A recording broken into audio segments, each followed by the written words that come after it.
সংরক্ষিত নারী আসনের নির্বাচনে জমে উঠেছে দেশের রাজনৈতিক অঙ্গন। গত 9 দিনে বিএনপি সহ 3টি রাজনৈতিক দলের কাছে জমা পড়েছে শত শত মনোনয়নপত্র। বিশেষত বিএনপির সংরক্ষিত আসনে মনোনয়ন পেতে বিনোদন অঙ্গনের তারকাদের তৎপরতা এখন আলোচনার কেন্দ্রে। শোবিজের বেশিরভাগ মনোনয়ন প্রত্যাশী সঙ্গীত শিল্পী। নীলফামারী 4 থেকে বেবি নাজনীন, সিরাজগঞ্জ 1 থেকে কনক চাপা, জয়পুরহাট 2 থেকে দিলরুবা খান, কিশোরগঞ্জ থেকে রিজিয়া পারভিন এবং সিলেট কুমিল্লা অঞ্চল থেকে দিথি আনোয়ার আবেদন করেছেন বিএনপির কাছে।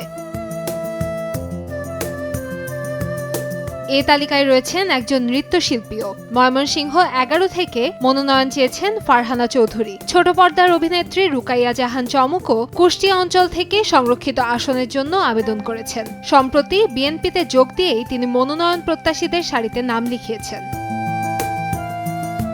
মাসালা, মিল্ক ও পিৎজার সাথে thin and crunchy biscuit fit biscuit, যখন তখন ইটিং, যেখানে সেখানে ফিটিং। আগামী 12ই মে অনুষ্ঠিত হবে ত্রয়োদশ জাতীয় সংসদের সংরক্ষিত নারী আসনের নির্বাচন। মোট 50টি আসনের মধ্যে বিএনপি পাবে 36টি। এসব আসনে যোগ্য প্রার্থী বাছাইয়ে দলটি এখন বেশ মনোযোগী। দলীয় প্রধান তারেক রহমানের নেতৃত্বে চলছে ধারাবাহিক সাক্ষাৎকার প্রক্রিয়া। বিনোদন অঙ্গনের তারকারা কার ভাগ্যে জুটবে মনোনয়ন, নজির এখন বিএনপির চূড়ান্ত সিদ্ধান্তে। কান্তাময়ী স্নেহা, সময় সংবাদ, ঢাকা।